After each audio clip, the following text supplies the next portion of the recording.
തിരുവനന്തപുരത്ത് പൊട്ടിക്കിടന്ന വൈദ്യുതി ലൈനിൽ ചവിട്ടി വയോധികൻ മരിച്ച സംഭവത്തിൽ ഇപ്പോൾ വീഴ്ച സമ്മതിച്ചിരിക്കുകയാണ് കെ.എസ്.ഇ.ബി.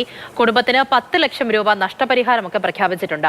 അനാസ്ഥ കാണിച്ച ഉദ്യോഗസ്ഥരെതിരെ നടപടി സ്വീകരിക്കുമെന്നും ചീഫ് സേഫ്റ്റി ഓഫീസർ രേഖാമൂലം ഉറപ്പ് നൽകിയിട്ടുണ്ട്. ഗോകുൽനാഥ് വിവരങ്ങളുമായി ചേരുന്നുണ്ട്. ഗോകുൽ, ഈ പരാതി കിട്ടിയ ഉടനെ തന്നെ പ്രശ്നമൊക്കെ പരിഹരിച്ചിരുന്നെങ്കിൽ ഇപ്പോൾ ഒരു ജീവൻ നഷ്ടമാകില്ലായിരുന്നു.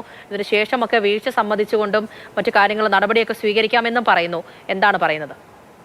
പൂജ, ഇന്ന് രാവിലെ 7:30യോടെയാണ് നെയ്യാറ്റിൻകര ചായ്ക്കോട്ട് കോണത്ത് പൊട്ടി വീണ വൈദ്യുതി ലൈൻ ചവിട്ടി വയോധികൻ മരണപ്പെടുന്നത്. ചായ്ക്കോട്ട് കോണം നടുവിൽക്കൊല്ല തൈത്തൂർ വിളാകത്ത് വീട്ടിൽ ബാബു, 68 വയസ്സുള്ള ബാബു ആണ് മരണപ്പെട്ടത്. ദിവസങ്ങൾക്ക് മുമ്പ് ഇത്തരത്തിൽ തെല്ലു വീണ് ലൈൻ പൊട്ടിയ ഒരവസ്ഥയുണ്ടായിരുന്നു. ലൈൻ കമ്പി പൊട്ടി തറയിൽ വീണ് കിടക്കുന്ന ഒരു സാഹചര്യത്തെ തുടർന്ന് സമീപവാസികൾ മാരായമുട്ടം കെ.എസ്.ഇ.ബി. ഓഫീസിൽ അറിയിച്ചുവെങ്കിലും ഓഫീസ് അധികൃതർ നടപടി സ്വീകരിച്ചില്ല.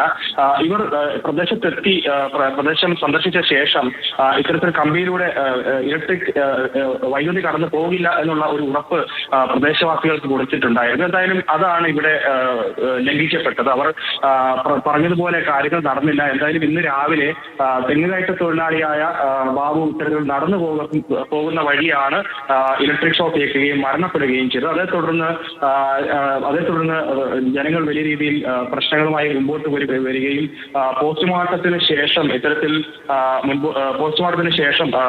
കെ.എസ്.ഇ.ബിക്കെതിരെ നടപടി ആവശ്യപ്പെട്ടുകൊണ്ട് ഇവർ പ്രതിഷേധമൊക്കെ നടത്തിയിരുന്നു.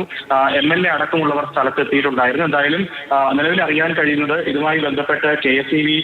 10 ലക്ഷം രൂപ സഹായ ധനം പ്രഖ്യാപിച്ചിട്ടുണ്ട് തുടങ്ങിയ കാര്യമാണ്. എന്തായാലും ഇതുമായി ബന്ധപ്പെട്ട് ഈ മരണത്തിലേക്ക് നയിച്ചത് ഇവരുടെ അനാസ്ഥ തന്നെയാണ്.